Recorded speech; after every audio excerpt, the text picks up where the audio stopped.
Hello, hello. Today I'm doing a book review, and it is not this book, but it is by the same author.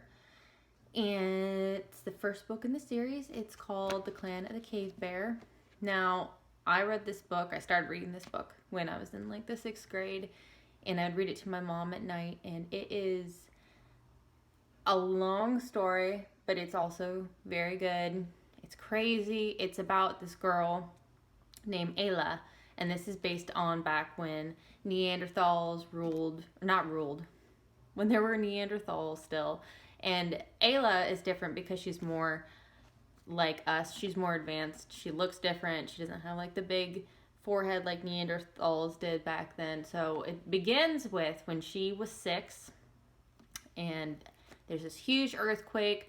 Her parents die. She goes off to try to find help, someone who can help her, and as she's trying to find people, she gets attacked by a saber-toothed tiger. Leaves huge scratches or claw marks on her thigh.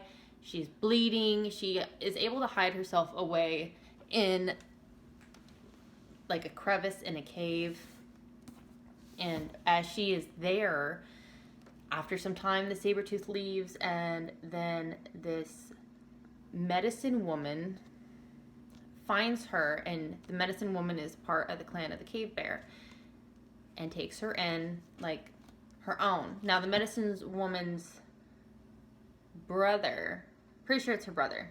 Again, this has been like a decade since I've read the book, but the medicine woman brother is like the shaman. So even though Ayla is like super different, and she is definitely considered an outcast her entire life there, they still take her in. They still love her. The woman teaches her medicines and herbs, and the shaman teaches her things as well. And again, these stories, like these books are huge, right? I think this one is like 800 or 900 pages. The first one is about that long as well. And they are really good books. So the pros are they're really long. You get a lot of bang for your buck.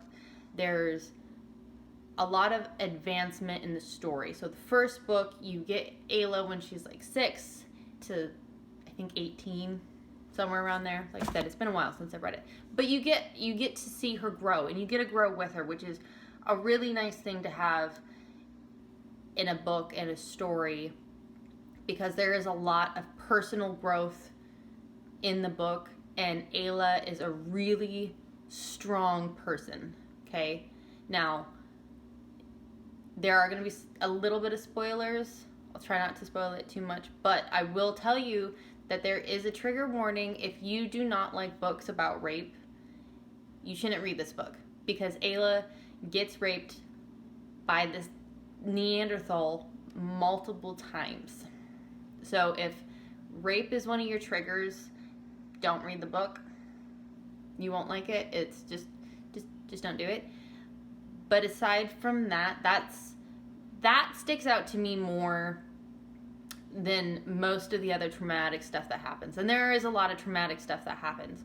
But the growth part of the character, Ayla learns from these experiences, or she overcomes them. She is a very strong female character by far, just from all the hurdles she goes through. She, like I said, there's going to be some spoilers, so if you don't like spoilers, stop listening.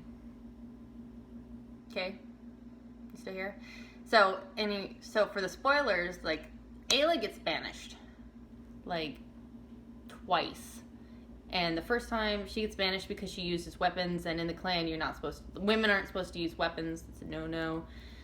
And she ends up surviving, and she's able to come back, and she ends up getting pregnant from the guy who rapes her repeatedly. Yeah, but she loves the baby. They don't think she was going to be able to survive the birth because the Neanderthal head's so big.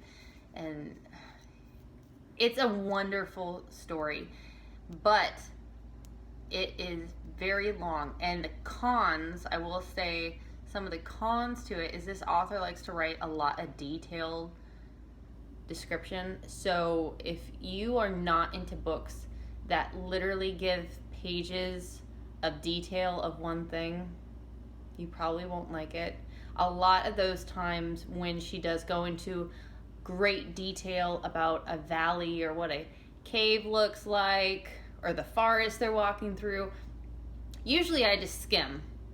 Like, I'm like, all right, yeah, there's trees, mountains, like they're going, they're still walking, okay. So I'll skim through it because in general the story is very good. And once you get to the parts that are more intriguing or faster paced, where there's more dialogue and actual stuff going on, it's very well written. It's a really good book series. Again, this is the first book.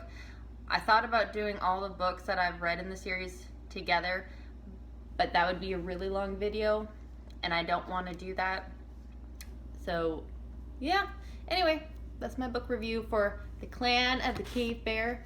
Again, this is not the cover of that one, but that's the author, if you can see. Jane M. Auel. I'm probably saying that wrong. Anyway, bye.